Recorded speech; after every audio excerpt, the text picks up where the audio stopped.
One morning, Anna's son Jane wakes her up and asks to go swimming with her in the pool. She tells him she has to go to work and he has school. She gets up and checks her phone.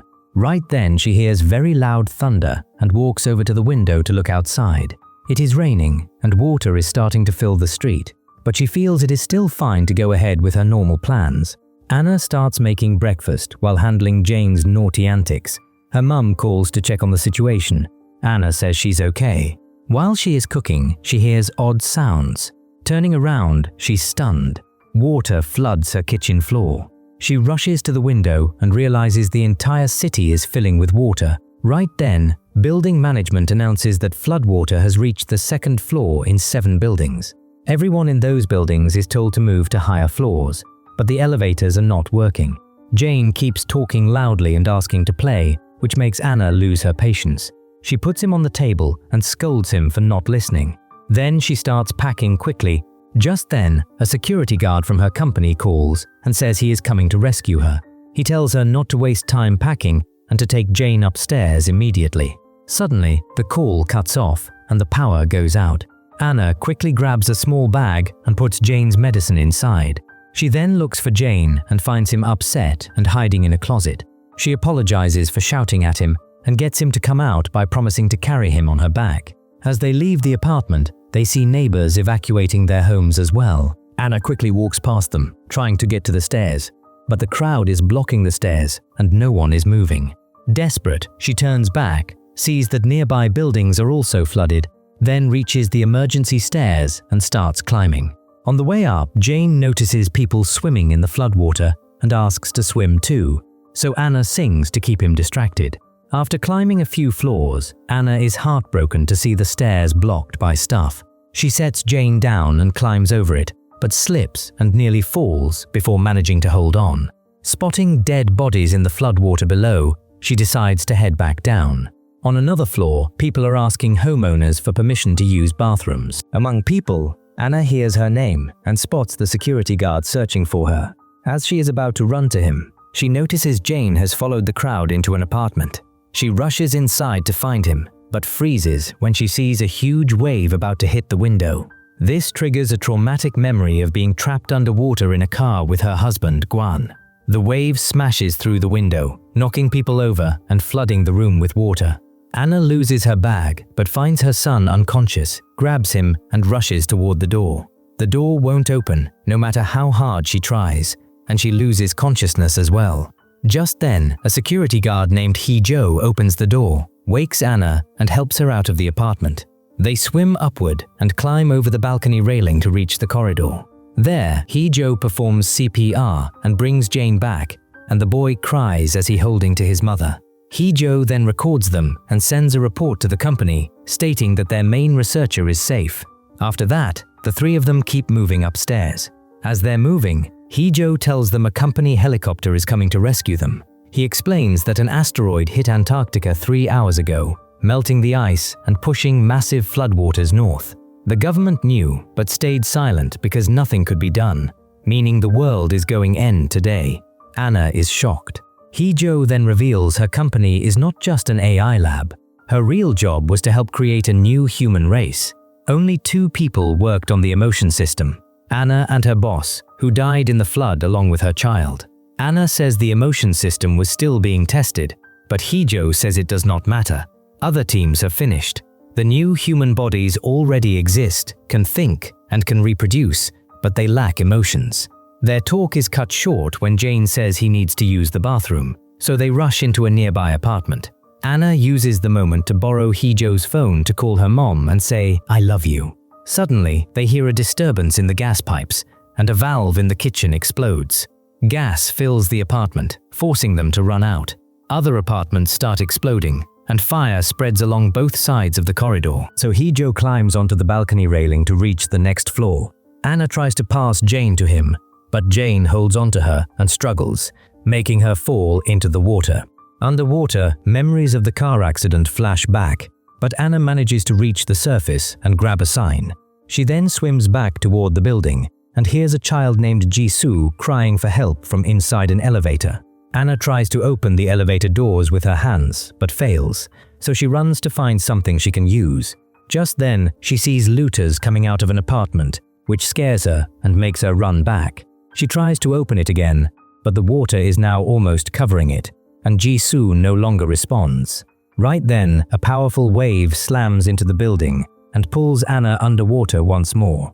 While submerged, she remembers the car accident, when Gwan could not swim, so he handed their son to Anna and told them to go on without him.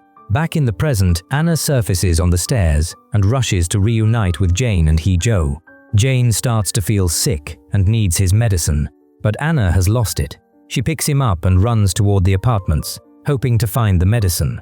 Hee-jo tries to stop her, saying the company can recreate the child, but Anna ignores him.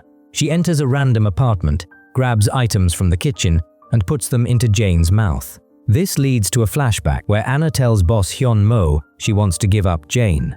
When Hyun-mo asks if it is because of Gwan's death, Anna explains that she only had Jane because of work and feels she is not meant to be a mother.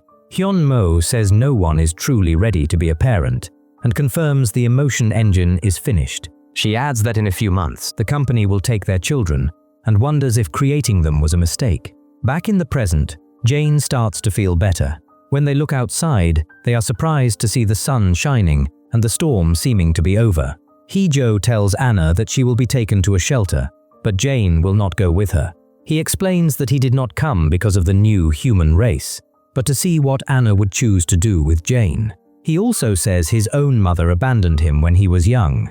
Suddenly, the sky darkens and heavy rain starts again, making the water rise quickly. The three of them run up the stairs as fast as they can and soon get above the water. Along the way, Anna sees a pregnant woman asking for help, but Hee-jo tells her to ignore them and keep going. Soon they reach the rooftop, where Hee-jo reads company orders saying the top priority is saving humanity. So Anna must return to the lab to finish the emotion engine.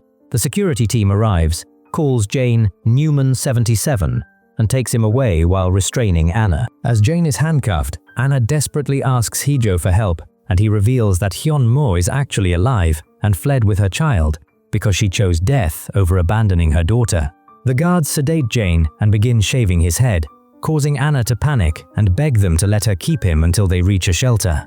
The guard then say there is no shelter, and other guards shoot Hee-jo. Then he revealed that everyone will die here, and only Anna is allowed to leave. After she says a final goodbye to Jane, the men cut open his head to take his data and store it in a box. The helicopter leaves with only the pilot, the box, and Anna, who then realizes she still has Jane's goggles in her pocket. As a giant tsunami floods the entire planet, some rockets escape with surviving scientists. A recorded message from director Hui-so says that in 15 minutes, thousands of meteors will hit Earth and wipe out most life. The scientists must complete their project so humanity can survive. They can already create human bodies and only need emotions. The child is ready, only the mother needs to be completed. Anna suggests running a simulation where the mother faces repeated dangers while trying to save her child, so the system can quickly gather all the required emotions. As meteor about to hit the rocket, Anna enters the simulation and wakes up in her bed. This time, the apartment is already flooding, and she gets the same call from Hee-jo saying they're coming to pick them up. Remembering her talk with Hyun-mo, Anna realizes the guards will take Jane away again. She grabs the medicine and tells Jane to listen to her and never follow strangers. Jane starts crying, calls her a liar, and asks why he's always 6 years old. Anna ignores what Jane says, picks him up and runs toward the stairs, but both sides are blocked. Just then, a huge wave hits into the building. Anna holds Jane tightly and swims up to the surface. She helps him climb over a railing and then climbs up herself, but when she looks around, Jane is gone. She runs to find Jane, but stop when another massive wave hit the area. Then she sees Jane struggling in the water, jumps in to save him, but the current pushes her back. Right then, she spots the helicopter in the sky, remembers the previous simulation, and notices Jane's goggles in her pocket. Suddenly, a car hits her from behind and restarting the simulation. Later, Hee-jo revives Anna by CPR. The number 787 on her shirt shows she has already failed the simulation that many times. Hee-jo then shows her a photo, proving that Jane followed the crowd, and the child she saw in the water was not him. Anna immediately goes to look for Jane. When Hee-jo tries to stop her, she grabs his gun and fires at the floor, demanding answers. Just then, explosions begin, and one blast kills Anna again. In simulation number 1931, Anna almost falls from a balcony, but Hijo saves her. She refuses to go with him and jumps into the water. Seeing Jane on another balcony with Hijo, she swims back inside the building. As she passes the elevator, she hears Jisoo's voice again, but cannot open the doors and eventually drowns. Anna keeps dying while trying to save Jisoo. Now in simulation 407, she goes upstairs, takes a mop from a closet, breaks it, and uses the handle to force open the elevator doors. Jisoo swims out, and together they move up to the next floor. There, Jisoo tells Anna she heard looters talking about a child. Anna runs toward where she heard the voices, but remembers that the looters killed her in previous attempt. So she tries to move quietly, but the men still see her. She asks them about Jane, but they ignore her and try to leave the apartment. Right then, Hijo spots her from the opposite balcony, and when she tries to signal him, the looters drag her back inside. During this, she sees the apartment owners are on ground, so she kicks the man holding her and tries to escape. One of the men slams her into a closet and starts choking her, but to save herself, she grabs a hammer that falls from the closet and hits him on the head. The second looter pulls her back, and both men are about to kill her. Suddenly, Jisoo arrives at the door with Hijo, who quickly defeats the looters and throws them out the window. Even then, Anna still has no news about Jane, but she remembers giving him the medicine, and the apartment owners hand her a bottle with the rest of it. Before leaving, Anna asks Jisoo to come with her, but Jisoo says the people there are her grandparents and decides to stay with them. On the next floor, Anna notices children's drawings on a wall, which remind her of Jane drawing a heart on her tablet. She keeps going and finds that the pregnant woman has given birth, so Anna helps hold the baby and gives the family her jacket. As she leaves, she sees the father return with warm water to clean the newborn. Seeing this, Anna feels guilty for ignoring Jane and remembers how he used to send her drawings on her phone. She checks her phone and is heartbroken to see thousands of drawings showing her leaving Jane behind as she escaped in the helicopter. Just then, Hijo shouts from another floor that he has found Jane. Anna rushes there, but agents grab and capture her from behind. Hijo tells her they will wake her up on the roof so she can say goodbye, and Anna replies, he always dies there. It's then revealed this is simulation number 13,417. When Hijo asks what she means, the agents stop him. Right then, Hijo starts remembering parts of past simulations. He grabs a trophy and uses it to attack the agents. One agent recovers and aims to shoot him, but Anna grabs a gun, shoots the agent, and saves Hijo. After that, Hijo wakes her up and asks her what is really happening. Anna says she fails to save Jane in every simulation. She tells him they have had this same talk many times and even tried fighting the agents together, but they always died.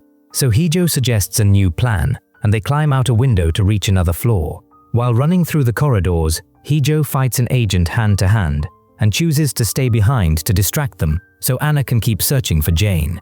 Anna enters an empty apartment, but agents grab her again just as a huge wave smashes through the window and knocks everyone away. Freed by the impact, Anna swims around and reaches the roof. There, Anna opens an empty wardrobe and finds Jane unconscious inside, then quickly gives him the medicine. At first he doesn't respond, and Anna cries, apologizing for abandoning him so many times. Then Jane wakes up and says she never left him. He explains that when she said goodbye, she told him to hide in the wardrobe and wait because she would return. Right then, it is revealed that meteorites struck the rocket Anna was on and badly injured her. Before dying, she asked the director to use her mind in the simulation so she could be with Jane again. The scientists copied her memories into the system to help save humanity. Back on the roof, agents surround them as a huge wave nears. Anna gives Jane his goggles, tells him to swim, and he jumps into the water while the agents capture Anna. Just then, another flashback reveals that Jane and Hyunmo's child were not naturally born, which is why the agents believed they could be abandoned and only their data mattered. Jane met Gwan after the experiment had already begun, but Gwan chose to become his father and formed a real bond with him. When Gwan died, his loss deeply affected both Anna and Jane. Back in present, the simulation is about to reset, but Anna breaks free from the agents and jumps into the water to reach her son. After falling through data and swimming, she surfaces and finds Jane holding onto an antenna. She hugs him and tells him they will swim together, just before another wave pulls them under. After that, the system finally marks the simulation as a success. New bodies are printed for the AI versions of Anna and Jane, and they are sent to another planet to begin a new society carrying humanity's emotions.